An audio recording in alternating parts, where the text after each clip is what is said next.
Om Asmadgurubhyo Namaha. Krishno Rakshatu no Jagatraya Guruhu Krishnam Namasyamyaham Krishnena Marasetro Vinhataha Krishnaya Tasmai Namaha Krishna Deva Samuthitam Jagadidam Krishnasya Dasosmiham Krishne Tisthati Sarvametadakilam He Krishna Samrakshamam. Jai Srimanarayana. With blessings of Sri Chinnaja Swamiji. We are continuing 8th chapter, Akshara Parabrahma Yoga. We finished 5 slokas. We'll start with 6th sloka. But before we start 6th sloka, there are questions that you raised. So the question is, in order to attain wealth, why do we need to pray to Paramatma?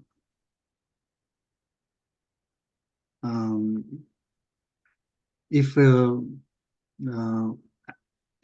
of the things that we need to remember Paramatma as in order to attain wealth is remembering Paramatma at the time of leaving the body, right? So typically when we say, oh, to attain wealth, we are thinking only about current life, right? In order to attain wealth in this particular life, I need to pray to. That's what we kind of think. But one of the things that we need to know is, we need to remember is to remember Paramatma at the time of leaving the body. So after leaving the body, then where is the question of having the wealth, right? Isn't it? Adhiyajna and Antyakala Smaran. So if in order to get wealth, I need to. Music, so whenever there's no music over there. We need to pray to Paramatma, right? Thank you. Okay. So in order to attain wealth in this particular life, right, we can pray to other devatas. We get wealth from other devatas, blessed by Paramatma, right? Paramatma is the one who is blessing the wealth to the devotee through that devata, if that devata is capable of. Not every devata is capable of giving everything, right? We learned that. So each devata has a portfolio, and if I am approaching that devata in order to receive the blessings that that devata is capable of giving, then we can get whatever we need from that devata. But we should be thinking that Paramatma is the one who is giving that whatever we desire through that devata. Okay, so Paramatma is the one who is superior compared to all devatas. Now, what is this question about? Again, why, for getting wealth in this particular life, why do we have to pray to Paramatma? Pray to Paramatma at the time of leaving from the body. Now the question is, the answer could be that, okay, if I need to get wealth in my next life, right, then I need to pray to Paramatma at the time of leaving. Right? Next life on this earth. Okay, right? So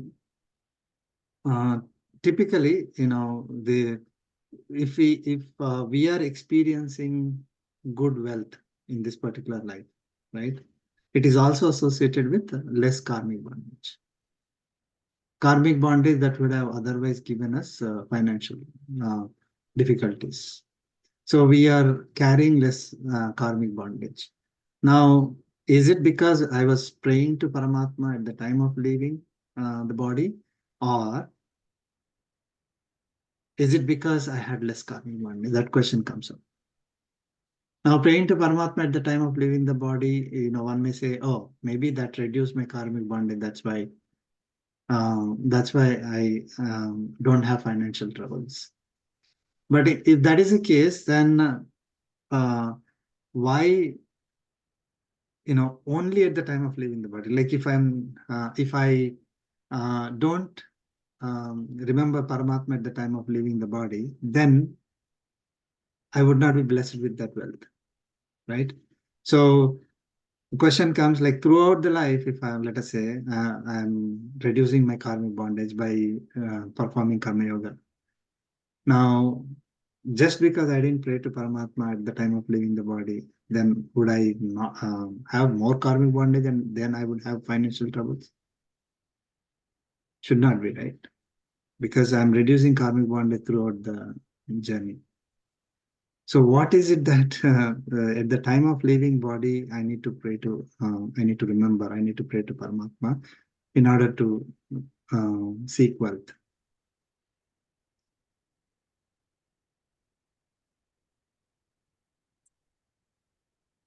Right?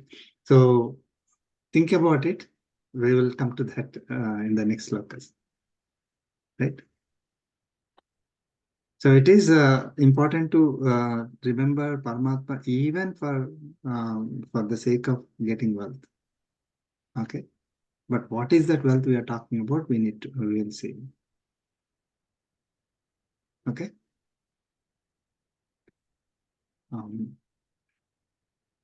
Any questions? You understood the question? Oh, thank you. Okay.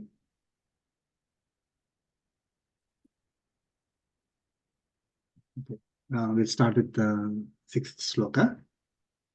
Please chant. Yam yam vapi smaran bhavam Yam tyajatyante kalebaram Tyajatyante kalevaram tam tamevaiti kaunteya tam tamevai kaunteya sada tadbhava bhavitah. sada tadbhava bhavitah. Listen together. Yam Yam yam yam vapi vapi bhavam tyajatyante tyajatyante kalevaram kalebaram tam tam tamevai kaunteya सदा tadbhava bhavitah.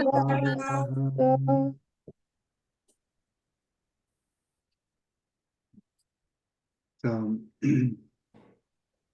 hey Kaunteya, to Arjuna, yam yam va api bhavam smaran. Yam yam, whatever, or whichever, va api, or also. So whatever, or also whichever, bhavam smaran, meditates on the attributes. Like, okay, let me repeat. So whatever, or also whichever attributes that one meditates on. Okay, bhavam smaran, attributes or nature. Ante kalebaram tyajati, while giving up the body at the time of death. So, whatever I am meditating on, the attributes that I'm meditating on at the time of leaving the body, okay, while giving up the body at the time of death,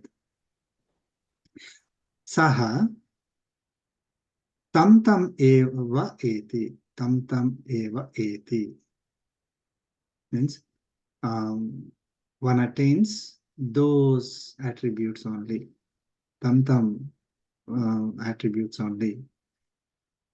Sada tadbhava bhavitaha, being one who always meditated upon them. So whichever attributes that I am meditating on at the time of death, while leaving the body, one attains those attributes only because of the, or being the one who constantly meditated upon them. So I'm always meditating on attributes, certain attributes, whatever attributes, whatever I'm thinking of. The attributes are connected towards wealth and power, or attributes that are connected to or related to self-realization, or attributes that are related to God realization. If I'm thinking of the same attributes continuously throughout the life, okay, and I'm thinking about the same while leaving the body, I attain those attributes in my after leaving the body.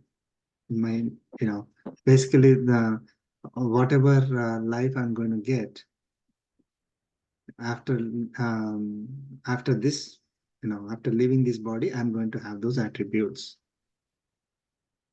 Okay. Okay. So we're not saying that after taking birth. It's important because if I'm seeking self-realization or God realization, there's no birth again, right? So after leaving the body, I would have the same attributes. That's very important to know. Okay. So in order to, if I'm seeking as a goal, if I'm seeking wealth and power, okay, those are, the attributes that are related to wealth and power, I should be thinking about them, meditating on them throughout my life. And also remember that at the time of leaving the body, then I will be attaining those attributes after leaving the body. Got it? Got it. Okay. So now, if I'm seeking wealth and power, I would be attaining those attributes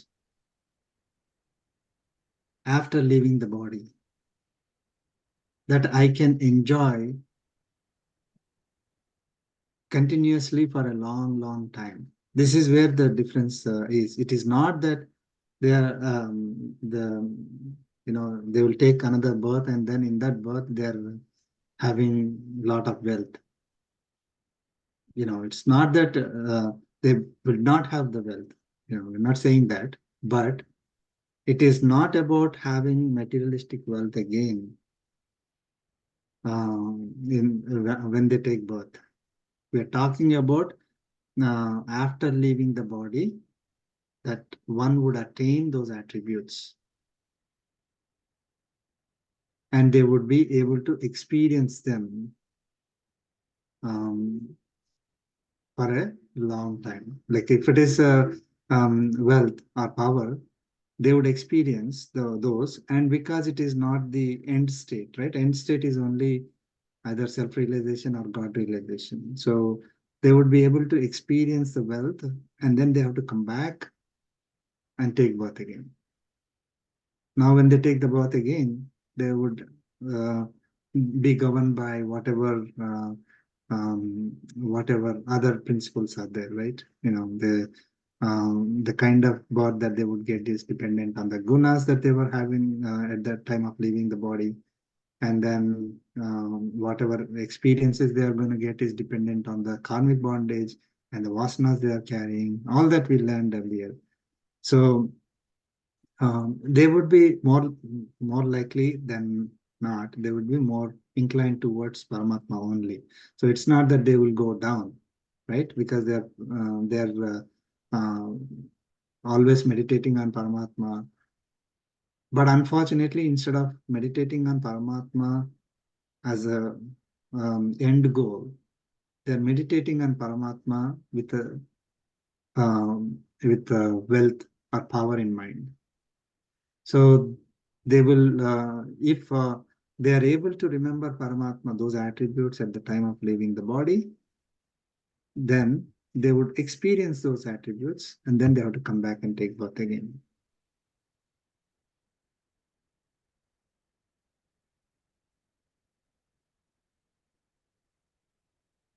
Okay. So where do they experience these attributes? Wherever is the, you know, there are all these different lokas, right? So Atma Okay. go, can experience those in whichever loka. I mean, that is not given in Bhagavad Gita, unfortunately. I mean, it's we need to know that we will, like, if I want to experience that wealth, what kind of wealth that we would get is also there in next few slokas. It's not like I will have 10 cars, 5 houses, big mansions, and $1 million in the bank. It's not the simple silly things like that. For getting those, we don't, I mean, we're not talking about that kind of a materialistic things. We are talking a lot beyond that. Okay, so it is, we would be experiencing, after leaving the body, we would be experiencing those, is what Lord Krishna mentioned. Okay. So again, they would be taking birth, and they will continue to experience materialistic wealth and comforts and things like that, because they will carry less karma bondage. That could be there, right? So it is not that they would have they would not have wealth. Now, so for the wealth that is lost in this particular life, let us say somebody does not have the wealth, or who lost the wealth they were originally having. So that is ardhadi and the arthaha. So they are seeking wealth, right? We are not talking about this particular life. Again, if it is talking about this particular life only, then that Antyakala Smaran does not make sense. Right? So if I am seeking wealth that I want to experience, maybe because we like experiencing wealth, got used to it, and then we want to experience it. So I would like to continue to have the same experiences. Then it is we pray to Paramatma, and even at the time of leaving the body, with those attributes that will give us wealth. So, Prasad Garu, wealth and those things a little bit, I feel easier to understand me. But what would you say a person who is attached to somebody at the time, like, thinking of, say, a child or somebody in their life at the time of, deathbed? It's common, right? Many people will be thinking that. So what is they're going to be like afterwards? Are they going to be like very should I understand, like, are they going to be emotional person? That's the only samskara I carry, or because we don't know. If I'm attached to my son in next life, say, if I come back. So if let us say the guna that we have is attachment to the family member, then will our next life will also be attachment to the family member, right? That's all, right? That's It's not that's a like question. yeah, Right? yeah. So Lord Krishna talks about the gunas, right? That determine our next birth, Yeah. right? Whether we are going up or live at the same level or down. Mm. So if our gunas are sattvic gunas, then we will attain a higher birth than what we are at right now. Okay, higher birth closer to Paramatma, lesser karmic bondage and all. If our guna is rajasic, then it will continue to have the same level birth, right? And then tamasic, then lower births. Could be animal or insects and things like that. Yeah. So now rajasic, right? And attachment is kind of rajasic in nature. Mhm. So we get the similar birth, right? Assuming, not, I mean, okay, without going to do this. So we get the similar birth, and then we continue to experience the same vasanas that we are carrying. So indirectly, it could be same, right? Whatever kind of qualities that we are carrying in this particular life will continue, because those vasanas will impact us in our next life. Mm. Now, will the same karmic bondage, same vasanas be applied to next life? We don't know. That's why I said, I mean, that is indeterministic. We don't know. Paramatma is the only one who says he knows, past, present, and future, right? There's no guarantee for us. We are only talking about one small life. Mm. We might have gone through billions of lives earlier. So, if you put that in a computer and then say, okay, give me the next birth, it could pick randomly whatever kind of experiences that we would have. We never know. But it is likely that a Rajasic person would continue the Rajasic journey. Or while in that they may, it's not that they would continuously be Rajasic only. They have an option, they have a choice to upgrade themselves or downgrade themselves. Somebody, because we are all, see, our internal tendency is sattvic nature. But after taking birth, we are affected by the three gunas of the nature. So I could be, I could be motivated or influenced by the other two gunas, okay, which will override on my, like, let's say, whatever guna that I am inherently carrying. So my inherent guna is, let us say, sattvic. The person could become rajasic or tamasic, right? If they are influenced by the three gunas of the nature. But internally, like a person who is having the sattvic guna in the previous life will take a birth in a family that would support the sattvic guna of the person by default. Person who has rajasic will continue to take a rajasic birth as an animal or a human being having the rajasic, and tamasic is very bad. So your question, I think, is, if I understand correctly, do I need to have the attachment to the family member or not? Because if I have it, then I would probably be taking birth again as a. I would not be meditate. I mean, I would not be liberated, right? So it's a good question. So I mean, Bhagavad Gita is very clear that if we are doing our activities due to attachment, right? Not as a duty, okay? Not as service to Paramatma. I am doing it for my own, right? My own ego satisfaction. I am doing it because he's my son, my daughter.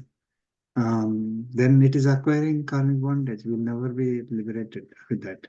But without thinking that, this is my activity I'm doing, my son, that's why I'm doing it. Without thinking that, you do the same activity as service to God.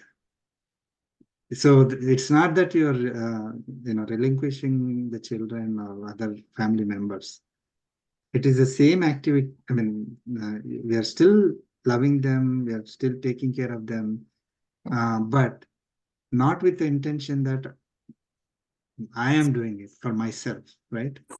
If I don't do it, who will take care of? right? These, I mean, and when I take care, I get some kind of satisfaction.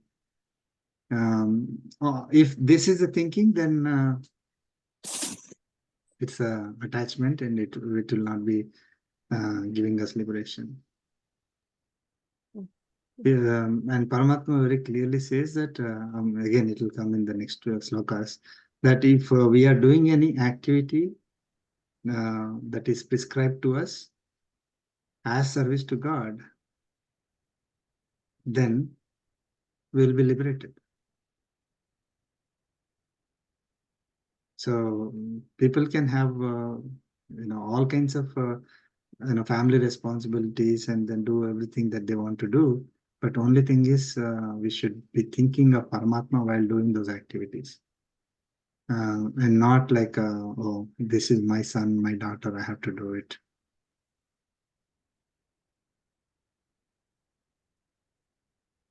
But not only son and daughter, to our body also. I mean, well, if we are taking care of our body, yes, we have to take care of our body, but thinking of our body as our own and enjoying that feeling, right, is acquiring us karmic bondage.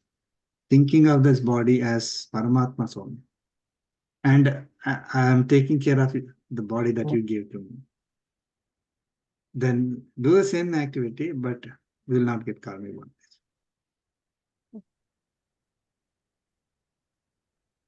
Thank you, sir. Thank you. Okay, so sloka 7.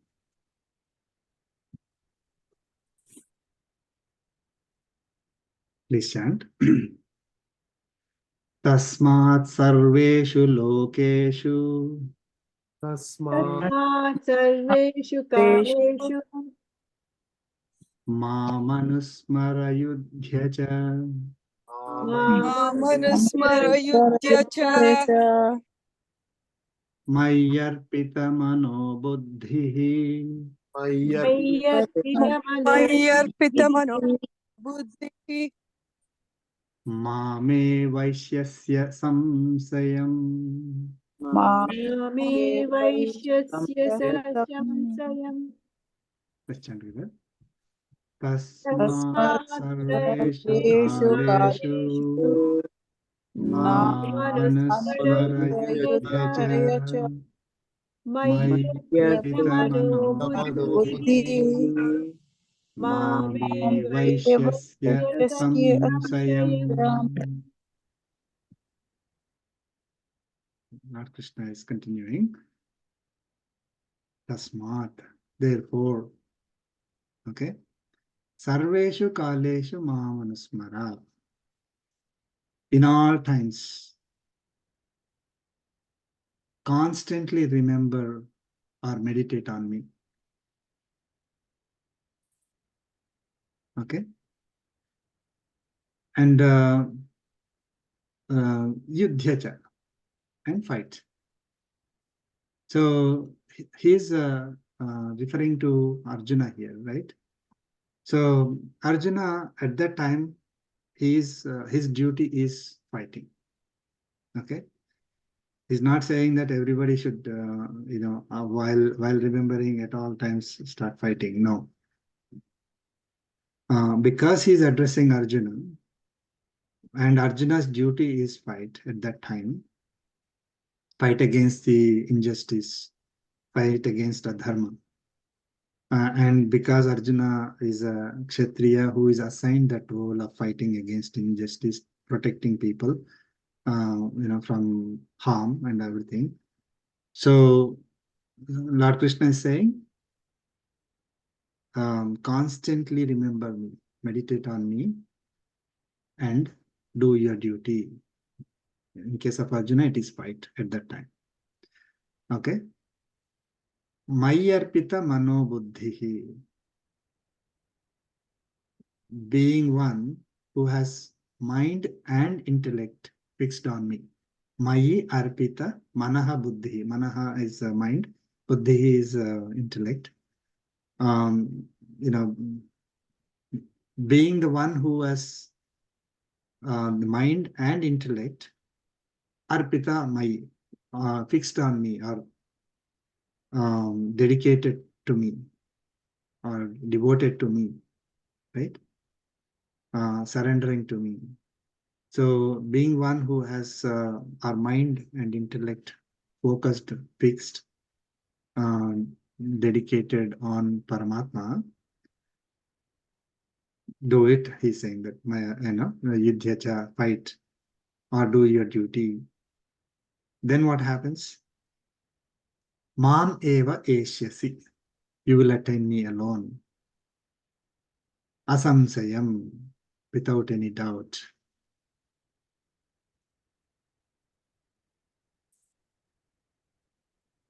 Okay. Okay. So Lord Krishna is saying again, constantly meditate on Paramatma every day, at all times, continuously. Do your prescribed duties. So prescribed duties we learned earlier. There are two types, Nitya and Naimittika karmas. Nitya is obligatory and Naimittika is occasional. Sometimes we would have to do those. Even both are prescribed to us. Okay. Dedicating our mind and intellect on Paramatma, to Paramatma. And then remember Paramatma at the only at the time of, only Paramatma at the time, not only. It's not like you don't remember Paramatma till the time of death and then remember Paramatma at the time of death. No, remembering Paramatma only at the time of leaving the body. You're not thinking of all the other things going on in life. We're not thinking of our own body, our own relationships, our own money that we have in bank, our own everything. We carried throughout this life. I was our childhood, and all the things that probably may come to somebody's mind. Is hard to imagine, but everything that they need to take care of while um, while they're leaving, they're still thinking about money or possessions or relationships and all that. That doesn't, it's not good. So remember Paramatma only at the time of leaving the body, with the belief that Paramatma is the one who will give me the desired fruits. Then you will attain me, he's saying.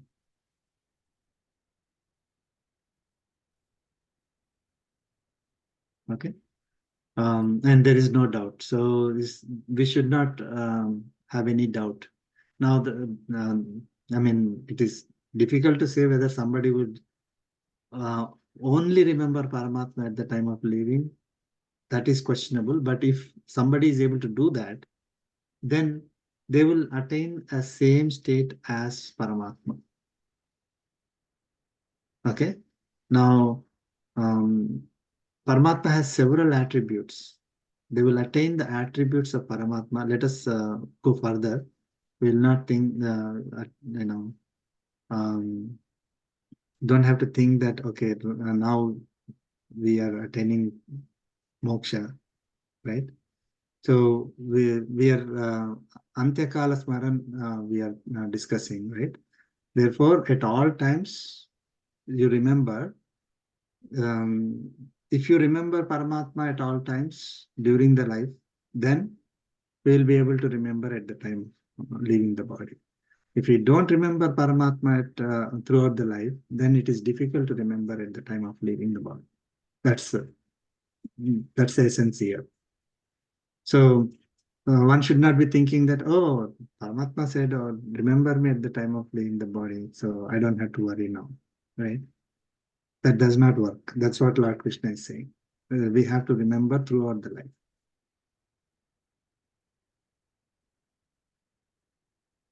Okay.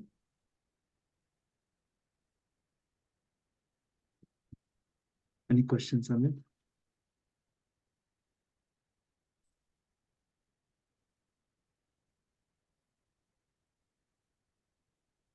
No? Okay. No. We'll move on to next sloka, sloka 8.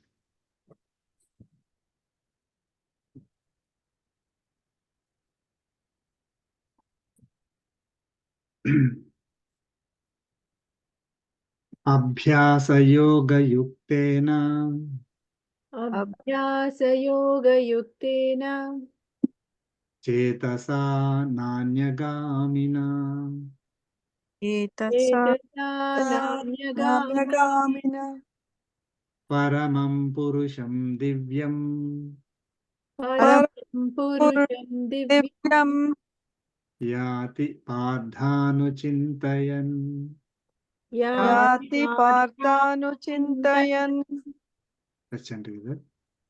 अभ्यासयोगयुक्तेन अभ्यासयोगयुक्तेन चेतसा नान्यगामिना चेतसानान्यगामिना परमं परमं पुरुषं पुरुषं दिव्यं दिव्यम् याति याति याति पार्थानुचिन्तयन्.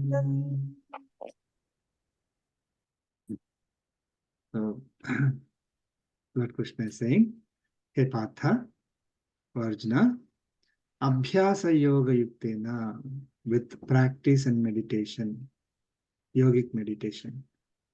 Na Anyagamina Chetasa, with mind not moving towards anything else. Na Anyagamina, not moving towards anything else. Chetasa, with mind. Right? So, without mind wandering on anything else other than Paramatma. Anuchintayan, contemplating at all times. Who? Divyam Paramam Purusham, the divine Supreme Lord. Mam Yati, attains me. Very simple. Okay. So,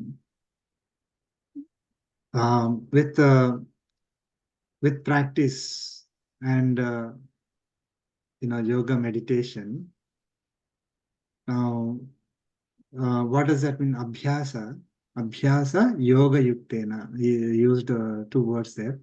Ena means with or by, right? So abhyasa is focusing the mind on Paramatma always, without impacting one's daily and occasional duties. So now we have certain duties that we need to take care of, right? So we have to continue to do those activities, but focusing the mind on Paramatma always. That is the abhyasa. Okay. So with that abhyasa of performing our duties, focusing our mind on Paramatma always. That's what Lord Krishna mentioned earlier in the previous slokas also, right? So that is one. And yoga yuktena. So that is meditation on Paramatma, performed daily at a time suitable for practice, right? So worship. So while worshipping Paramatma, okay, also focus our mind on Paramatma always. Not we should not make our mind go all over the place while doing any of these two, while doing the worship or while performing our activities. Now, is it easy to focus our mind on Paramatma while doing any of these activities? Even while doing worship also it is difficult, right? Yes. So how do we not make our mind move towards something else? Just practice. Abhyasa. Yeah. Keep bringing it back. We do everything in service to God, Paramatma. Yes, yeah. Doing everything as service to God will make us make our mind not wander from Paramatma, right? So, I mean, in the previous example, taking care of the children, we could do it as our own activity. I am doing this activity for my own sake, for the sake of the children, right? So there Paramatma doesn't come into picture at all. But if I'm thinking that, oh, this activity is Paramatma's activity I'm doing, okay, not my activity. This activity is assigned to me by Paramatma. Okay, it is not that I invented this. I need to do. I found this, right?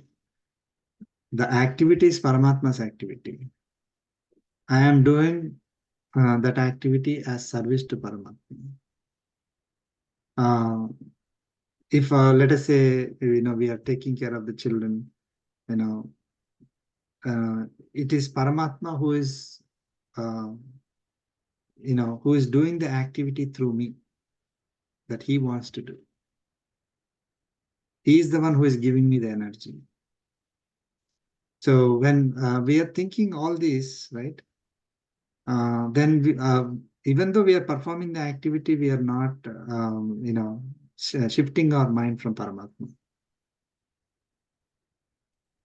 Got it? So again, it is very closely linked to Karma Yoga concepts, right? Like that's why Yoga Yuktena is coming here. So even so, let us say while doing the worship, we are thinking of suddenly our mind wanders all over the place. Then wherever the mind goes, imagine and associate that object. Let us say mind focusing on, let us say, again, Sri Swamiji gives a lot of examples here. Like if we suddenly think of nice things that we want to eat. I ate such a nice dish, right? Suddenly we keep thinking of that taste or the dishes and things like that. Then imagine you're feeding that to Paramatma and feed and then you enjoy. So again, Paramatma came here. And then let's say suddenly think of jewelry, right? So then don't think of, oh, this jewelry is great. I should be wearing it and then I will be looking great. But we could say, let us, decorate Paramatma with that jewelry. So you're looking at jewelry, but you're decorating Paramatma. So you're associating the jewelry to Paramatma. Let's say a nice place that we are thinking of. I want to go to a certain vacation, nice place. It would be great for me to enjoy there. That is thinking of ourselves only. But if I say that place is so beautiful because it is created by Paramatma, I would be closer to Paramatma's beauty when I go there and enjoy that. I'll be enjoying the Paramatma's beauty only there, right? So Paramatma is the one who will enable me to go there. So again, all this even though our mind is going towards all materialistic things while worshipping Paramatma, or it may be reminding, we may be reminding about our duties that we need to do. Instead of thinking this is our duty that I'm doing it, think that, okay, this duty, Paramatma is giving me this duty. It is actually his work I'm doing it. Okay, immediately the thought goes to Paramatma. So as we keep practicing this, the mind always will be focused on Paramatma only. Okay, so Lord Krishna never said we have to leave all the activities in order to remember Paramatma. To continue to do our activities, and while doing those activities, remember Paramatma. When we are doing that continuously throughout the life, then there is a chance that we would be remembering Paramatma at the time of leaving the body. Okay, so that is the practice that Lord Krishna is talking about, keeping the mind always focused on Paramatma. The second thing is not letting it wander towards other vishayas, right? Now when we are thinking of something else other than Paramatma, right? Immediately we could think that they're inferior. Okay, so those worldly objects and experiences are inferior compared to Paramatma, the experience that we would get, with Paramatma, right? We can think of them as temporary in nature, so it is not going to be permanent, right? So then we will be able to shift our focus to Paramatma. Okay. Then finally, Lord Krishna is saying, thinking about the divine Purushottama, Paramam Purusham, he's saying, right? Supreme Lord at the time of leaving the body. Okay, he is the ultimate. He is the only goal for me. He is the one who will give me. I'm seeking him alone, and he is the one who will give me that. Okay, he is the goal and he is the means. No one else, right? I'm not thinking of other devatas, other material, and all that stuff. So keep the mind focused on Paramatma always. And at the time of leaving the body, think about his divine, his divine form, divine nature only. Okay, nothing else. I have no, um, I'm not thinking about any materialistic things, possessions or wealth, power, or relationships and experiences, and everything that we had in this particular life. I'm not thinking about anything else. Only focused on Paramatma. Okay, so then we would be able to attain Paramatma.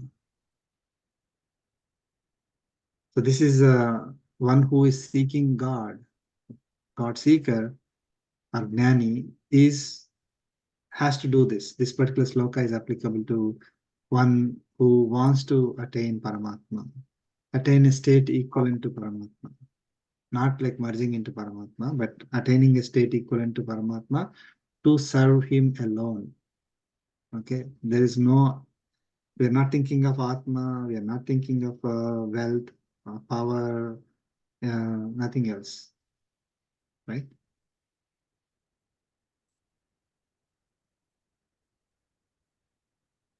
Got it? So sloka 8 is those who are seeking Paramatma, how they need to remember, what they need to practice.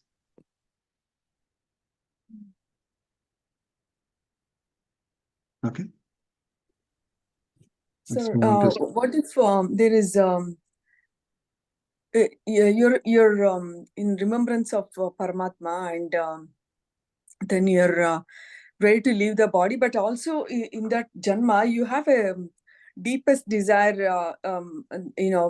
What I could have gone to this college. Somehow I didn't get the opportunity that time. but this I could have, if I was here, I could have been in this college, right? This one's the desire, right? May not be to make money or anything, just to like attend that university, right? Which could have been a missed opportunity, or I don't know. That deepest desire, if you have, and also at the same time, you're in that path of understanding the divinity, Krishna Paramatma, and then at the time of leaving the body with the deepest desire, it's not that you're thinking about the desire all the time, but you have that in you. And then when you leave the body thinking about Paramatma, will get moksha, or just No, fulfill will not get that moksha. deepest desire will come back. Very straightforward. Don't have to think anything else. That is the difficult part, right?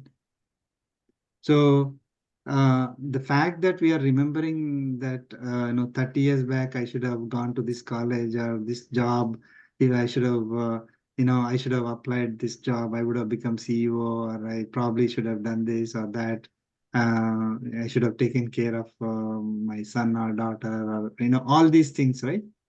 They're coming to us means we are not practicing the the principle that is given here. Abhyasa yoga yuktena, focusing mind only on Paramatma and nothing else. Okay, so we are. I mean, those things we would remember if we think that something, that particular action, the result did not occur because I did not take certain step, right? If I had taken certain step, I would have got it. Let us say that, if I had applied that to that college, I would have studied. What is the guarantee? So internally we are thinking that if I had done that activity, I would have got it. That means we are linking our action to the result, which is against the principle of getting moksha. So especially if it is lingering for long, that means we are still not there, doing the activity without attachment.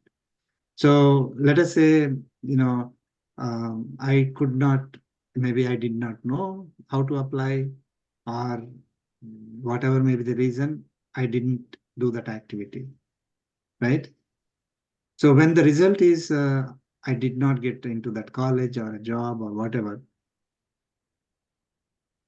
if we are thinking that something else would have happened, we are basically questioning that the result is because of me only. We are thinking the result is because of me. It's not. The result, our activity and the result are two independent. I mean, this concepts we discussed in detail in Karma Yoga, right? So we would not even be thinking about something else other than the result that we actually got. It is, it's very difficult. It's not easy. It's not easy. I mean, it will, for all of us, we are carrying vasanas. We are affected by the nature. So it is very difficult to come out of that concept of non-attachment. We are always thinking that the result could have something different after the result is received. We don't accept the result as is. Right? So if we are So thinking what is of accepting means, sir? I mean, like we have accepted the current situation, and then we're very happy about that, and then go with the flow, right? But you just have that. Even are we saying that okay, don't have any desire, right? Just accept as prasada buddhi, right? I mean, which we are doing. If we accept it, we're not fighting it back every day, and then things like that, right? Right. So basically, there are two things here. One is thinking that our action will give me the result. That is the first problem we have. Second thing is having expectations. Okay, expectations on the result. So if we don't have these two, then we would not remember that I would have studied in this college, or I would have become a CEO of this company. I would have had $1 million, if, or I would have, invested on this. I would have got $1 million. Yeah, I It's mean, very it is say never like money attachment towards money, right? I mean, Mhm. it is never a attachment towards the result. Oh, you know what? I could have, made so much money or made something. The desire is, maybe I could have helped, my son to get better in this health, right? If I was in this research field, because I almost got into that when I'm in my young adulthood or something, something to do with making a difference in a child's life, making a difference in people who are suffering in this with this condition, something like that desire, right? It get nothing to do with the money, but still it will come back because you have the desire Yes, to I solve mean the that is a classic example of not following this principle that Lord Krishna mentioned. We are not thinking of anything else. We did our duty. Whatever was supposed to be done, we did it. Okay. Not everybody is born with this superhuman abilities, right? Whatever resources that were given to us, to the best of our abilities, we did. Okay. Now, while doing those activities, if I am doing it as Paramatma's actions, as a service to Paramatma, I would never have any questions later. And especially now, the result is, let us say, result is X. We would not be thinking that the result would have been some Y, right? Something different if I had done something else. So that is a classic example of having attachment, doing things with expectations on the results. And when the result is obtained, thinking that the result should have been something else. Like if I take a test and then the result, I mean, simple example, the result is a certain grade, and thinking that I should have done something and then the result would have been something else, that is that having that expectation and then comparing and then remembering that it could have been different. It could have been different. There we are not accepting the result as is, as blessings from Paramatma. So if you are carrying those, I mean, again, it is classic example. All of us carry attachment. All of us are not in that stage of seeking God, remembering God every time whenever we do the activity. Throughout our day, every day, for all our life, right? It's very difficult. That's why it's so simple. It looks so simple. Okay, just remember Paramatma and Paramatma alone at the time of leaving the body, thinking that he's the means and he's the goal. You will get liberation. Very simple, but it is extremely difficult given the karmic bondage that we have, given the impact of nature on us. So one must have a lot of practice over several births, not even one birth, in order to be in the state of accepting whatever it is. See, if let us say a person X is having certain experience, okay, could be let's say a relative is having a certain experience. If I had done something different, that experience would have been different. Is basically eliminating God, karmic bondage, and all these concepts. We are thinking that my activity would make the difference, without thinking what is the karmic bondage that person may be carrying, right? What is the karmic bondage that I am carrying? Will I be able to do every activity that I think I should be doing? And because of the karmic bondage that I am carrying, I'm not president of America now, or having millions of dollars. No, right? I mean, it's we are at a particular level in our life because of what birth that we took, the karmic bondage that we are carrying, the vasanas that we are carrying. So we are impacted by surroundings, right? And fortunately, we are getting this knowledge. Like a lot of people, they're not even that fortunate to get this knowledge. So that is the worst thing. So we are able to, fortunately, we are getting this knowledge, which is great. But other than that, like if will I be able to change the world? Like make every person's health problems go away, financial problems go away, all that. It's not for me. It's not for us. At that instant, we probably use our resources to probably help that person. When we are doing that, is we are thinking, okay, Paramatma gave me this responsibility. This is Paramatma's activity that I'm doing. The goal is to make that person better. Have no expectations that the person will become better. Okay, there's a difference, right? So it's not that, oh, do the activity and but you don't even have a goal of making that person better. We're not saying that. Have a goal. Whenever we are doing the activity, there is a there is a definite goal that we have. So we work towards that goal, but having no expectation that my activity is going to give me that result of whatever goal that I'm seeking. So that is not having expectations. And person may become better or person may not become better. That is end result. If the person becomes better, we should not be thinking because I did it, the person became better. If the person does not become better, we should not be thinking, oh, something wrong with me, and that's why person did not get better.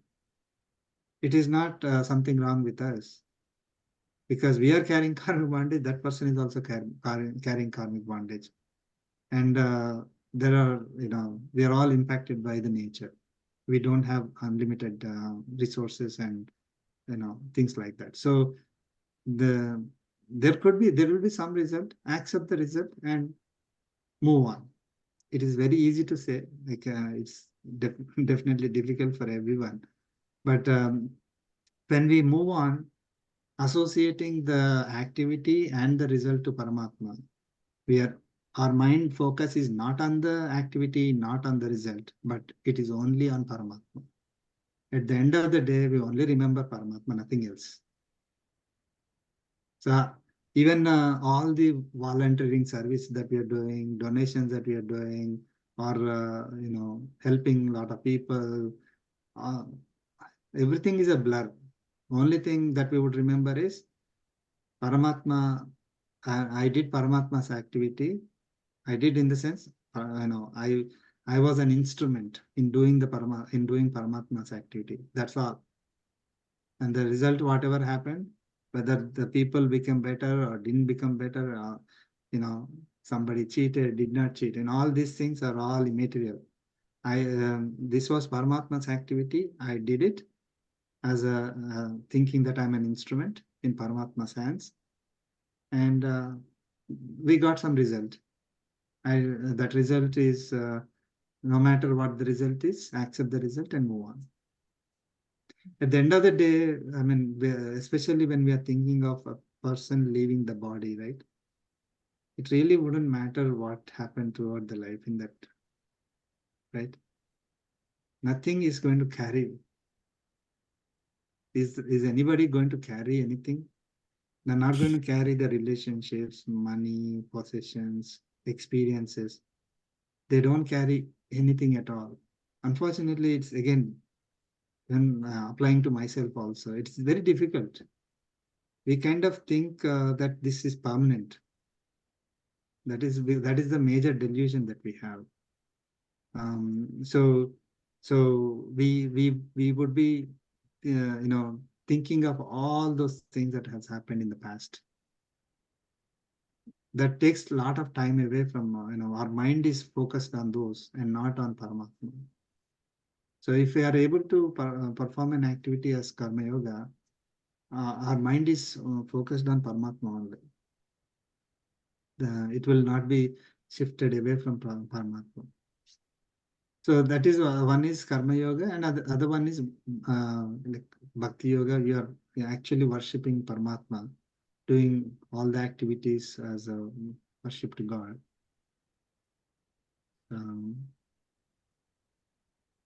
Right. So yeah. So to again, sorry. Think it's 9:30 now. So to seek Paramatma, we need to simply focus throughout our life on Paramatma alone. It does not mean that we should not do our duties. We have to do our duties, you know, while thinking of Paramatma, while focusing our mind on Paramatma, and not focusing on anything else other than Paramatma, not focusing on the type of activity that we are doing. You know, I should have been doing this and that activity. I mean, it's very difficult. Again, I'm not saying it's easy. You know, people say, "Oh, I should have been, I should have been a priest, for example. Then I would be liberated." Paramatma never said only priests will get liberated, right? So everyone is given a duty according to the Shastras, not just certain section of the society. So if we perform our duties, whatever is assigned to us, it could be washing clothes, washing dishes, taking care of animals, or whatever may be the activity that doing business or teaching or whatever we are doing. If we are doing that activity as an activity of Paramatma, okay, and that activity is given to me. Paramatma is the one who is giving me energy to do the activity. I am doing the best. I'm not trying to run away from doing the activity. I'm doing it as service to God without having any expectations, and accept the result as blessings of Paramatma. Enjoy the result. Okay. Again, connecting it to Paramatma. So that our mind will be focused on Paramatma, not on the objects. That's exactly what Lord Krishna is saying. And if we do this every minute of our life, then at the time of leaving the body, we would not be thinking of anything other than Paramatma. We would be thinking of Paramatma alone. And we would be thinking of Paramatma alone. And the goal is also Paramatma, not the wealth that we are that we did not achieve in this life, or the results that we did not achieve, or it could have been better. All those will go away. I'm only thinking of Paramatma as my goal. Paramatma is the one who is going to give me, and I'm thinking of his divine form. Okay, he's he's the Supreme Lord. That's it. Leave the body, get the moksha.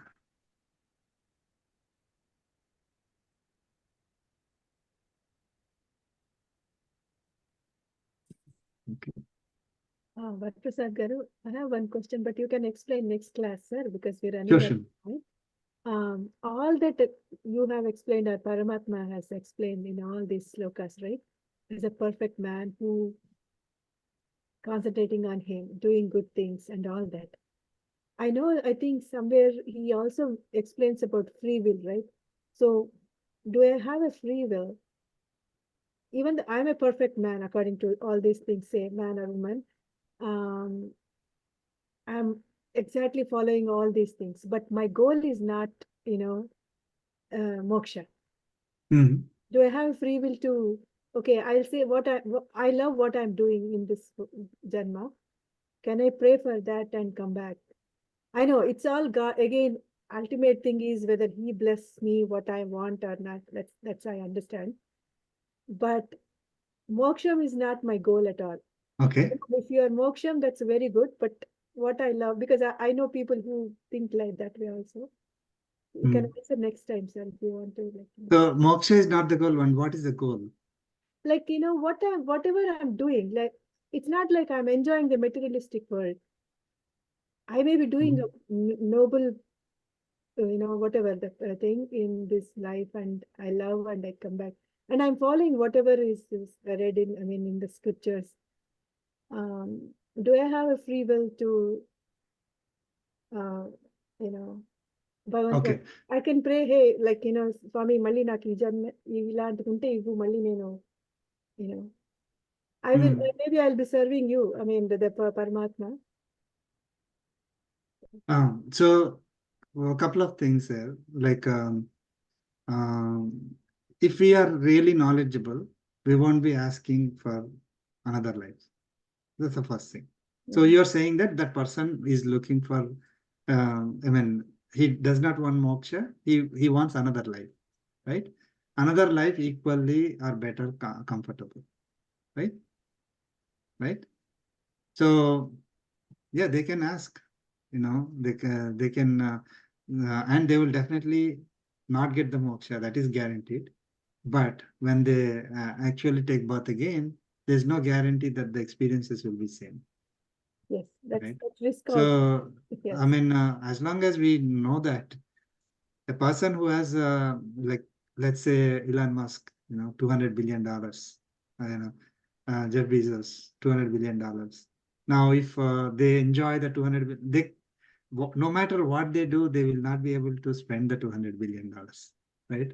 They will not be able to enjoy that $200 billion with this body. Okay. So now they want another life where they can continue the enjoyment. They like the enjoyment so much, they want to continue, let us say.